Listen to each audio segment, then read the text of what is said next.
On se dit tous qu'on a des valeurs, des principes qui nous guident dans la vie. Mais est-ce que nos actions de tous les jours reflètent vraiment ce en quoi on croit? C'est le grand mystère qu'on va essayer de percer aujourd'hui. On aime le croire, n'est-ce pas? Que nos actes sont le prolongement direct de nos convictions les plus profondes. Mais si on y regarde de plus près, est-ce que c'est si simple que ça? Parce que voilà la réalité. D'un côté, on a nos grands idéaux, l'intégrité, la compassion, l'honnêteté. Et de l'autre, il y a la vraie vie. Ce petit mensonge pour se simplifier la tâche, ce collègue qu'on évite d'aider parce qu'on est débordé. C'est ce décalage, ce fossé parfois énorme entre ce qu'on pense et ce qu'on fait qui est notre point de départ. Alors, voilà notre parcours pour y voir plus clair. D'abord, on va se pencher sur ce fameux fossé.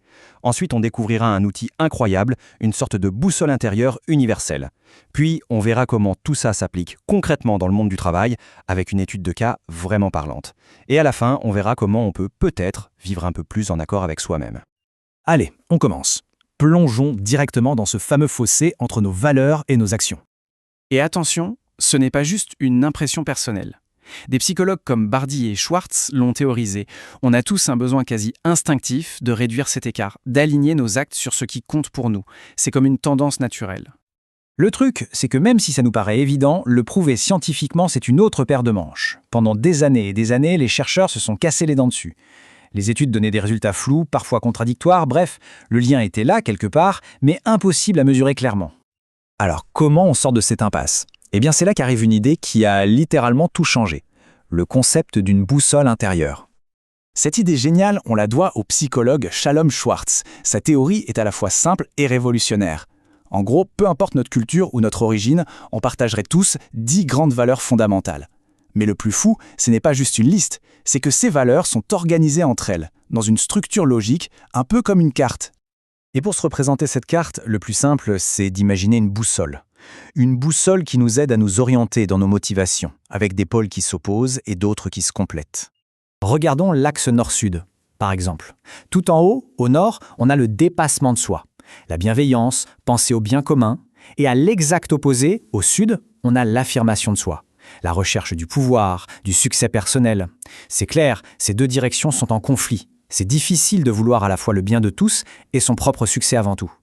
Pareil pour l'axe est-ouest. D'un côté, à l'est, on a l'ouverture au changement, la soif de nouveauté, l'indépendance, l'aventure.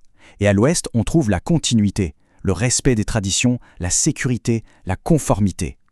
Là encore, on sent bien la tension entre le désir d'explorer l'inconnu et le besoin de préserver ce qui existe. Bon, cette boussole, c'est super en théorie, mais est-ce que ça marche dans la vraie vie? Pour le vérifier, on va se transporter dans un endroit qu'on connaît tous bien, le bureau. Pour mettre cette théorie à l'épreuve, des chercheurs se sont intéressés à quelque chose de très spécial.